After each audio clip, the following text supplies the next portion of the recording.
habang tumutulo ang mga laway. Habang tumutulo ang mga laway.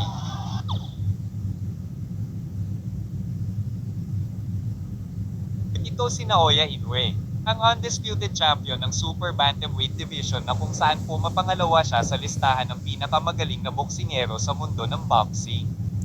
Naiisip mo na ba boxing fans sa Japanese boxer na ito, sa lakas nito, ay kung mayroon pa ba na makatatalo sa kanya, gayong halos mga nakakalaban ay sinasagasaan lamang ng Hapon na ito.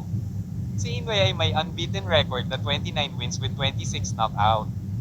Malamang naglalaro din sa iyong isipan na darating din ang panahon na may isang boksingero ang makakapagpatulag sa kanya sa itaas ng ring. At yan ang ating aalamin ngayon. Dahil meron daw umano isang boksingerong Pinoy na ni-knockout itong si Naoya Inoue sa naganap na sparring session. Si Jack De Pera is a Filipino professional boxer who competed in Super Bantamweight and Featherweight division.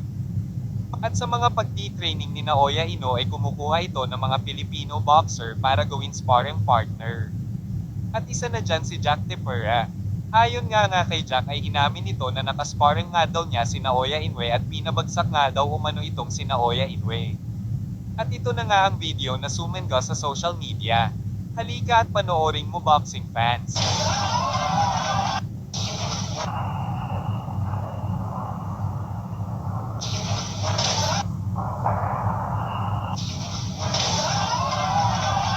Ang tumama na yon ay isang wild right punch. Matatandaan na nagbitaw nga itong si Naoya Inoue patama kay Casimero na hindi daw umano siya tatamaan ng mga wallop o wild na suntok ni Casimero nung na-interview ito ng Japanese media.